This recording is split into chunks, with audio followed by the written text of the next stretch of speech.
Mindful Coach podcast. If I told you that there's a way to increase the amount of presence that you can bring to any conversation or any action or any meeting that you want to take or you're in, and all it took was 5 seconds, would that be interesting? Because it is to me, and I've spent a lot of years working on how to bring myself into a more full experience in the moment of presence. And the cool thing about that is when you do that, it changes the conversation. It deepens the relationships, and it creates this authentic sort of connection, or I should say the opportunity for that, because you can't be fully responsible for whether or not good things happen as a result, but you can bring your best game to the possibility, making it the most likely outcome, or I should say, making it possible for a better outcome to happen than if you're just streaming your top of mind thoughts into whatever's going on in your conversations and in meetings. Now, there is nothing wrong with just simply being casual in conversations and not preconceiving, I'm going to bring all of my intensity to bear on every single word I've got so that I can make a huge dynamic impression. That's not the drill.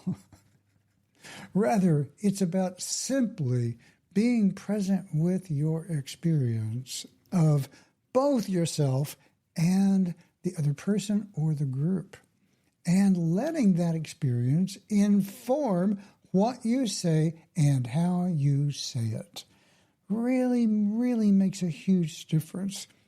I did a podcast episode on words and how people just casually just use words as if they didn't have any basic meaning, and they, in the sense that words get decoupled from the original meaning. Like I was in the podcast, I was talking about the word trauma, for example, which is way overused. All kinds of another one, narcissism.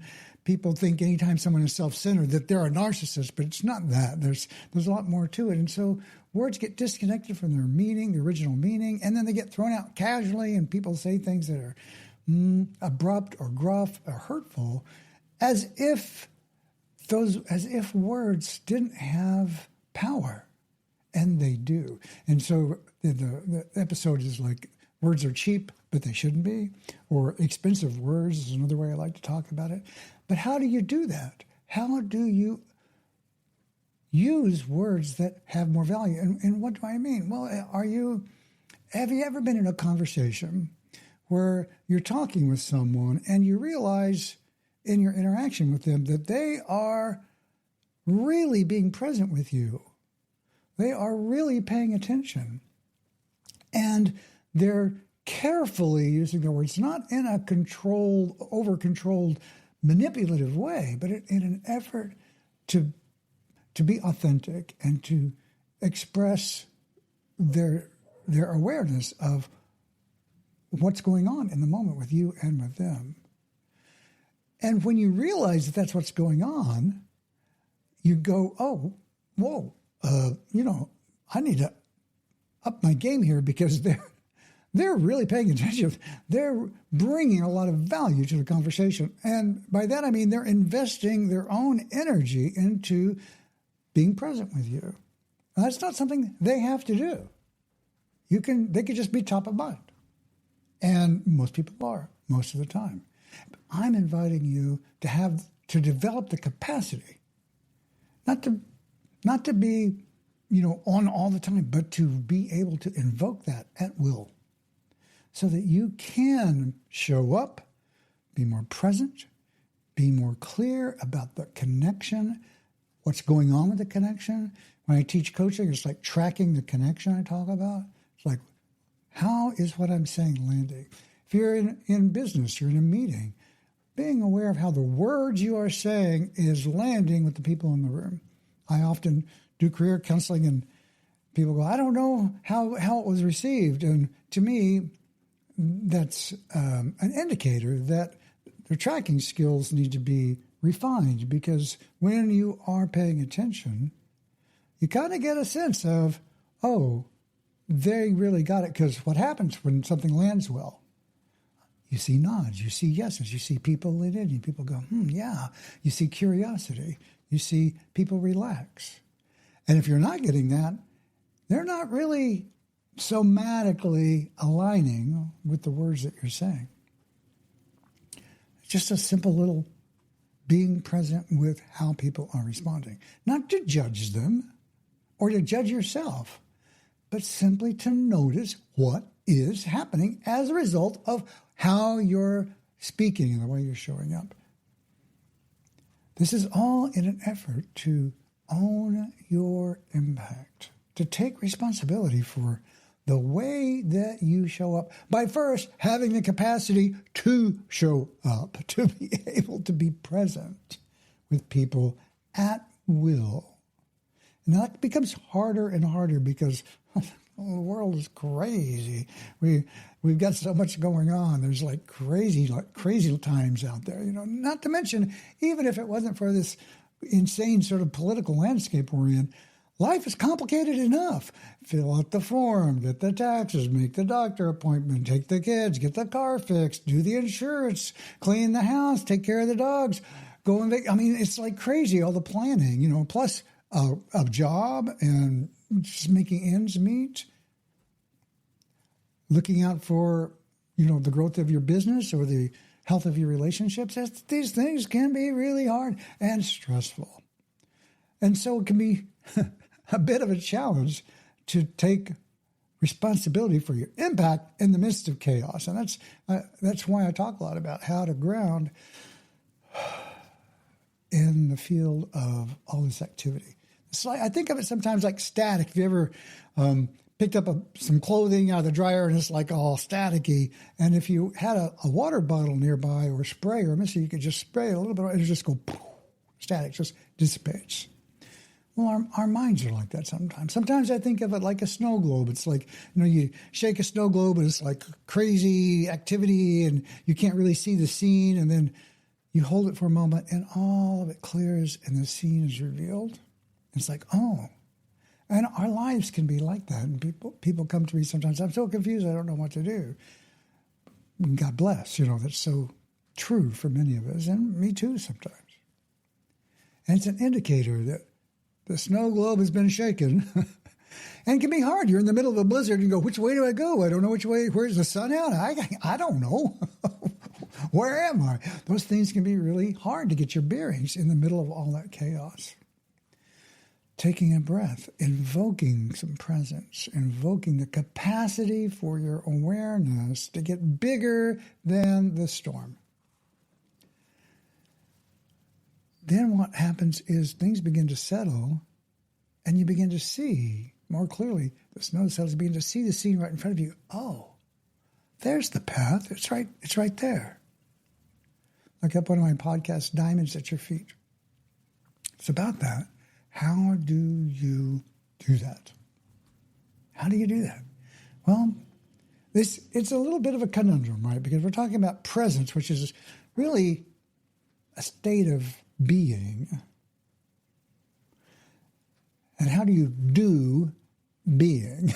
It's like, wait, what? Well, and truth is you can't. You can't really do being. But what you can do is you can learn how to improve the way that your neurology works, the capacity in your mind to invoke a state of awareness and to invoke a state of non-reactivity and presence, if you will.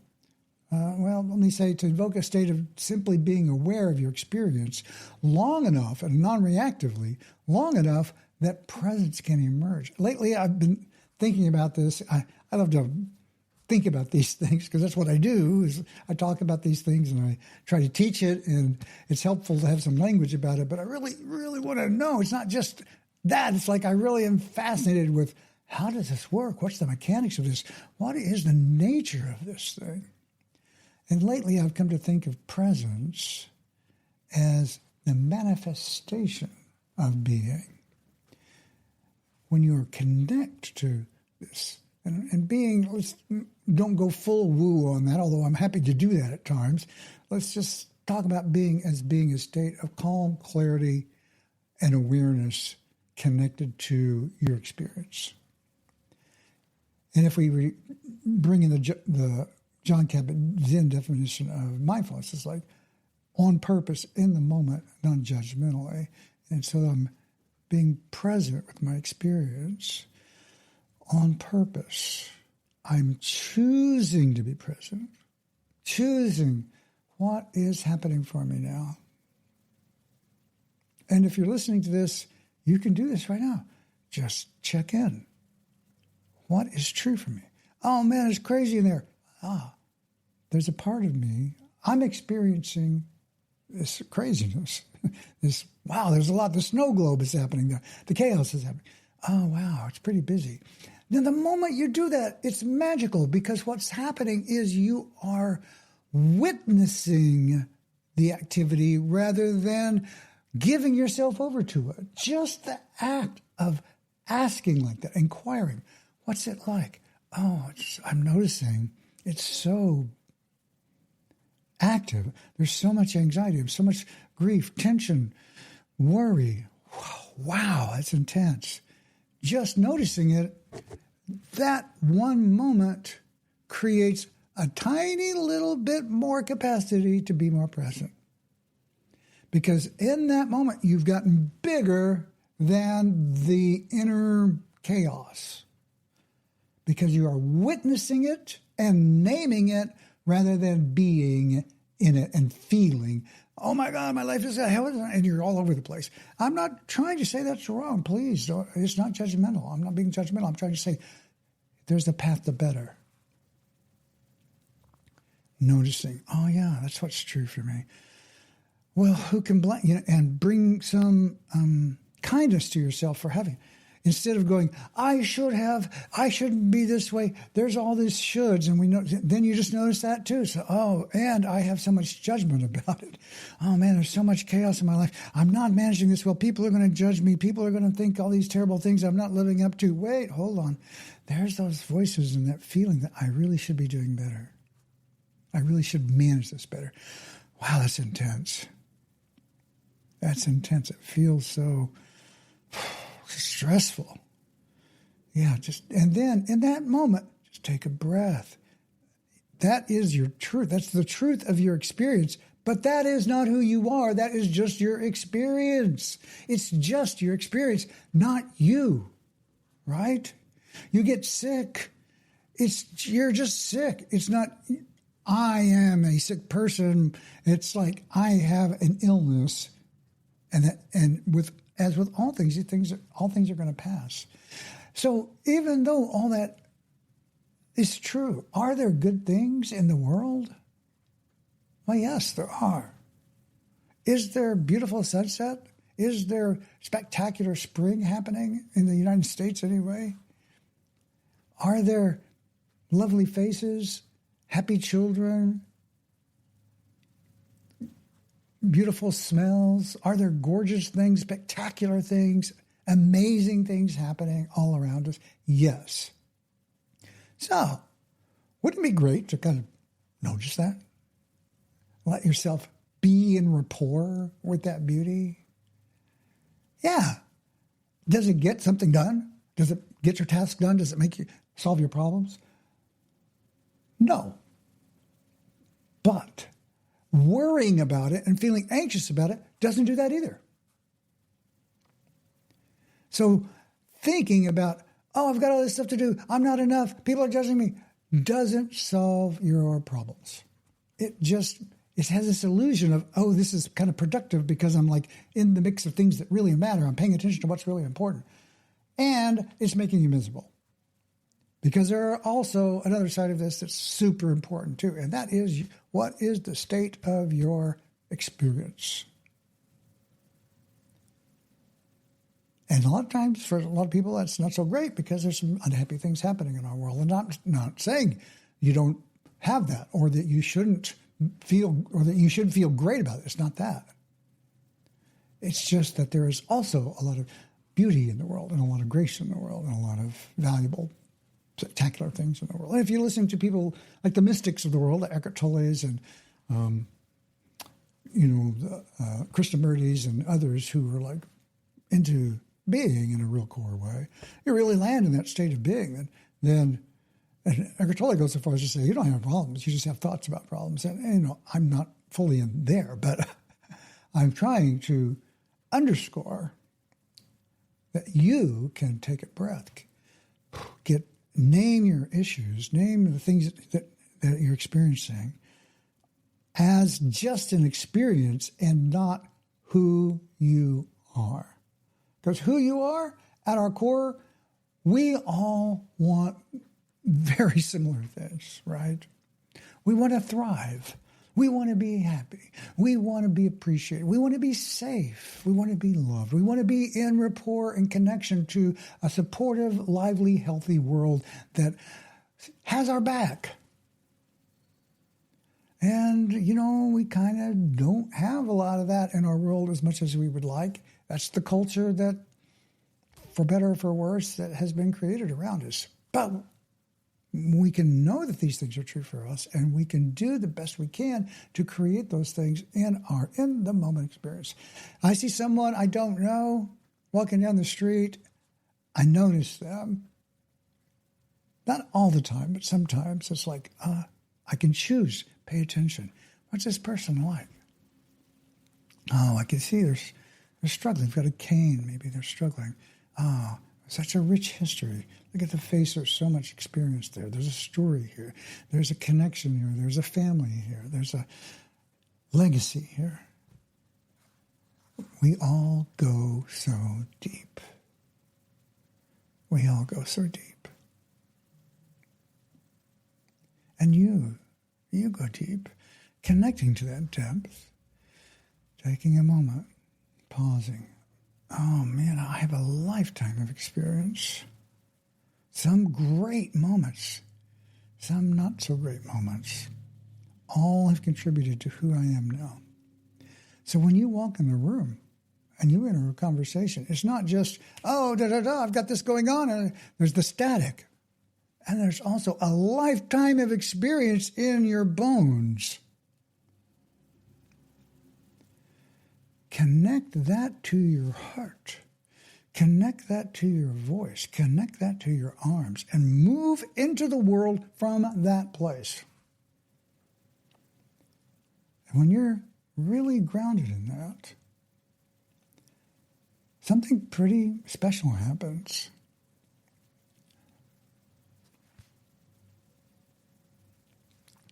You start to feel like your problems are problems, but they get a lot smaller. Even, large problems can start to feel smaller because you got bigger. It's a key thing in the work that I do. Your problems don't go away. You're going to go bankrupt. You're not going to not have that problem by getting more present. But instead of becoming your identity, it's just something that's happening. Because you got bigger. And remember, it started with this, I'm having this experience. Rather than, I'm stressed out, I'm unhappy, the world is treating me bad, I just can't get a break, I can't get lucky, well, things aren't working well, I can't, it's bad, all this stuff is happening to me. And I'm not at all saying that you aren't justified in having unpleasant responses to those things, because they are unpleasant. But I am saying if that's the only experience you're having, that's not going to work. You're going to stress yourself out. You're going to wind up ill. You're going to wind up disconnected from people around you and the world around you even more. And so it's a matter of some urgency, in a way, to relate to your experience as something that is just happening to you and not you. I love to go back. My go-to story about this is always Nelson Mandela, you're never going to find, or it's rare to find a story that is so profound in the sense of, here's a man who's so full of heart and justice, driving his mission, And they put him in prison and tortured him. And his concern was, I would come to hate my jailers. Wait, what? That's what he was worried about. Oh my God. Can you imagine having enough of yourself together that even under those insanely oppressive, unjust situations where you have every right to go, I'm a victim. This is horrible what you're doing to me. How could you? You're an animal. This is unbelievable. All of this could be true. But is that the experience you want to be having when instead you can go, my real concern is that I'm going to grow to hate these people because they're just people just like me. Ill-advised what they're doing, obviously, but his concern was more about who he became, his in-the-moment experience, than it was identifying with the injustice. Now, that's an extreme situation, and clearly, those people are way out of line. Unfair should not be happening. And, I'm not so gracious as him, but that just shows me what is possible. And if he can do it under those circumstances, then certainly I can muster a 15th of that in my life by trying to be present with my experience. And my circumstances aren't nearly as severe as that. And God bless, I'm blessed in that regard. And for other people, happening today in this country, it's a lot closer to that. And I weep for those souls. And for these reasons, it's really important to take this opportunity to double down on your effort. Now, here's the thing. It takes effort. You can't just wish this to happen. You have to practice the practice of presence. And you do that by invoking consciously on purpose the question, what is my experience now? And it doesn't take that long. It takes seconds. Just seconds. Oh, yeah, I'm noticing I'm angry. Oh, I'm noticing I'm really like that. Someone speaks to you. Oh, I'm noticing that smile. I love the enthusiasm in their voice. I like the way they dress. Wow, what a great lift in their voice. What a beautiful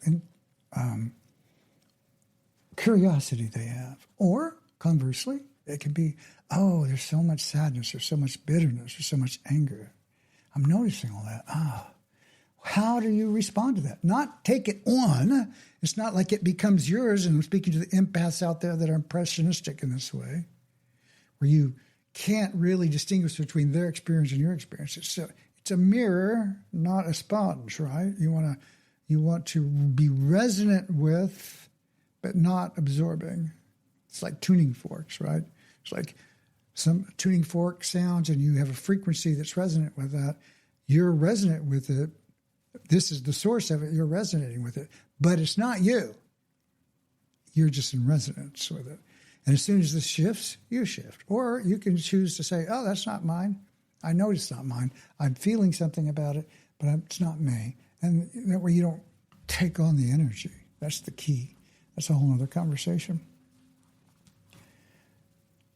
But it's close, particularly for somebody like me, because I'm kind of weirdly empathic in that way. And so I've had to learn to manage it. The key is, what is my experience now? Naming it, speaking from that, connecting to the depth of your life experience. I talk about bringing the whole of you into the room. And so when you do that, just imagine you're walking into a room, meeting a group of people, and what you're feeling is a connection to this more stillness, this more connected place where you're feeling kind of, I'm going to use the word powerful, not like power, like outward, but just grounded, connected, like solid. solid's not even the right word. It's like, and the reason I mean solid, because it's not like, solid has a sense of being impenetrable and heavy. It's the opposite of that. It's being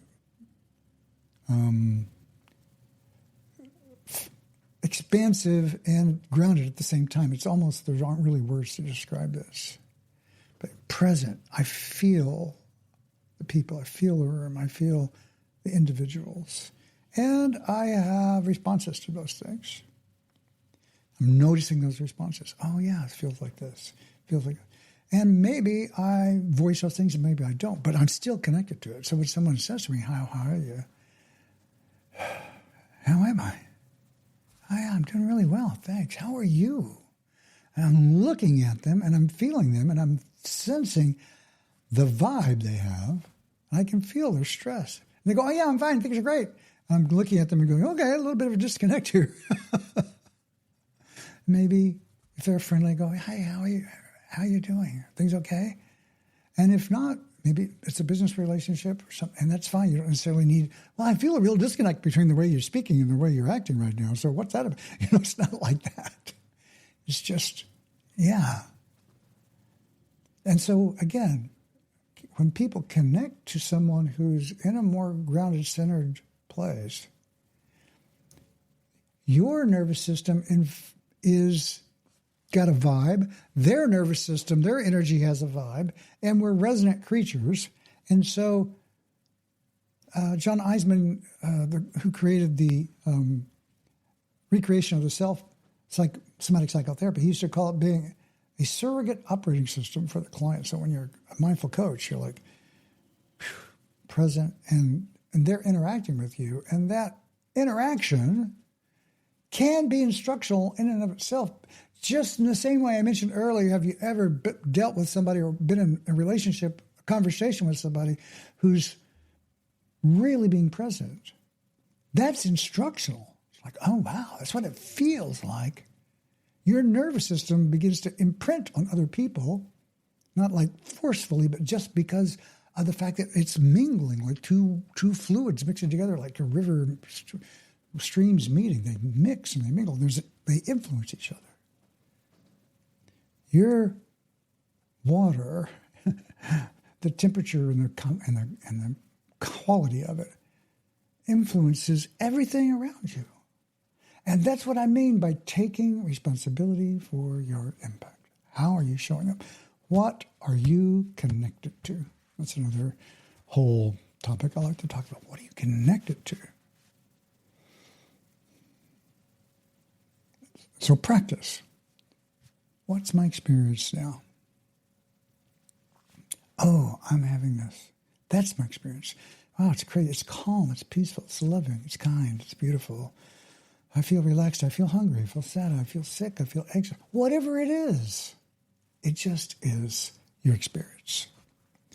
And so that's it for this episode of the Mindful Coach Podcast. I'm your host, Brett Hill. And if you like what you're hearing, you're kind of vibing with this, go over to my website at themindfulcoach.com and check out the resources there. I'll put a link also to my newsletter. I send out twice a week with stuff just like this in the newsletter. So if you'd like to hear some more or connect, check it out. Thank you, and stay present. The Mindful Coach Podcast is a service of the Mindful Coach Association.